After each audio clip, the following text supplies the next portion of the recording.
The basic idea behind the Alliance of Nonprofits and Philanthropy is to dismantle the power dynamic that has existed between philanthropy and nonprofits and to bring them together to find common solutions. Historically, the relationship has been based on transactional approaches, philanthropy defining what needs to be done and nonprofits responding to that definition. What we're seeing in the Alliance is you're going to be much more effective if you work with nonprofits, the ones who are on the ground doing the work every day. If you're planning and strategizing together, you're going to ultimately end up with a better set of results. So we stand for authentic, quality conversation that's driven and backed up by data. It is the only entity in the nation where a nonprofit has joined efforts with foundations to create one entity that is governed by the same board. It removes those barriers and sort of puts the foundation community and nonprofit community on the same playing field. And you're able to tackle some of the most complex problems and offer solutions that come from different perspectives. It's a game changer. You start with the issue and the solution versus having the conversation begin with funding. It's about leverage. It's about maximizing opportunity. It's about partnership. It's about networking. But the trust that's built through the convenings allows you to have a dialogue that otherwise would not take place.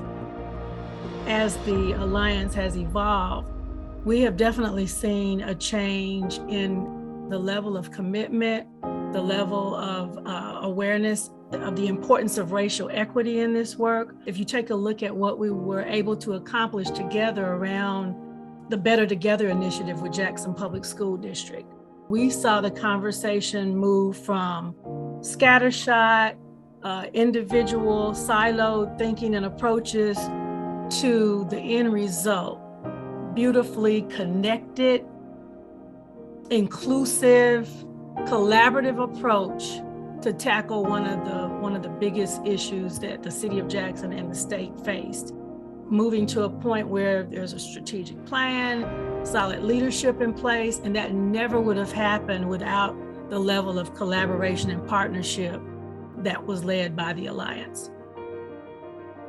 We now have a series of affinity policy groups where stakeholders are coming together to learn, to share, to go deep on a particular issue. Overall, we're preparing people to come to the table and find common ground. The power of a conversation brings about healing. Because when you find out that you have these things, these common denominators, these same life experiences, we find that we want the same things in life for our children. And so I'm hoping by having honest conversations by people who are being impacted, that we move the work, we move the policies forward, that those policies are informed.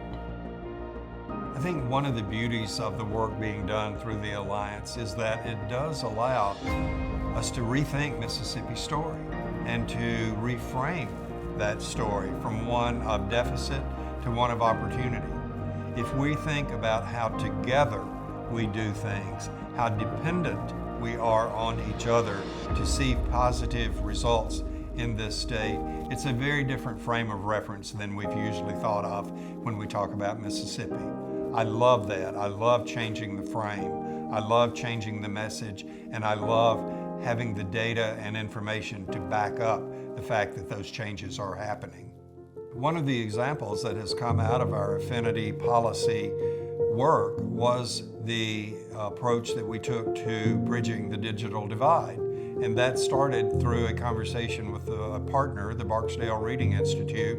So we were able to create a cost model and a position paper that influenced the Mississippi Department of Education and their work with legislators through COVID around closing the equity gap In the end, over $150 million of CARES Act money and other resources were directed toward closing that digital divide, whether it be through providing technology, whether it be through training and assistance to teachers.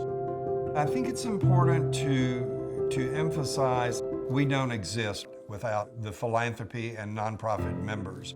I mean, I always refer to it as the nonprofits are the one doing God's work out there. I mean, they're on the ground every day. They are a very important sector in this state and in this country in addressing what seemingly are intractable challenges.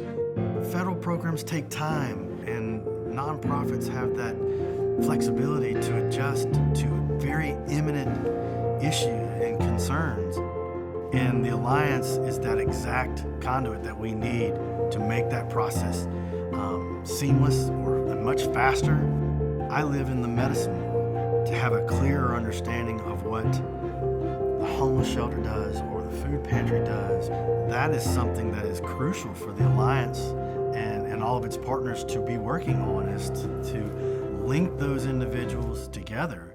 It is my hope that Mississippi can truly become a beacon of what can be for the relationship between nonprofits and philanthropies, to where those organizations that are on the ground in their communities doing the work get connected to those individuals that are looking to make a difference with their money and really direct it to impactful, mission-driven organizations.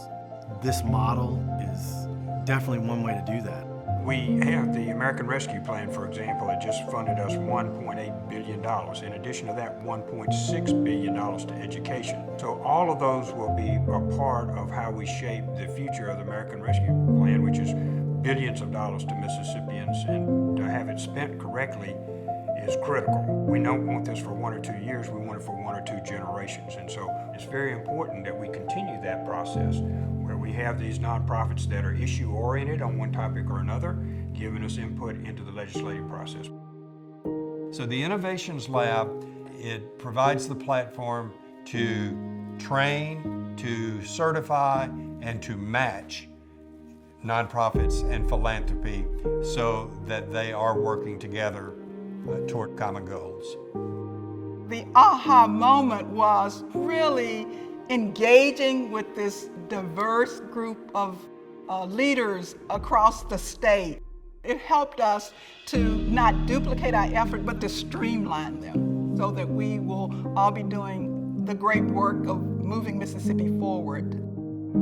It gave us an opportunity to look at our policies and procedures and the laws governing nonprofits in the state, and all of those things that we wanted to make sure we were lined up with correctly.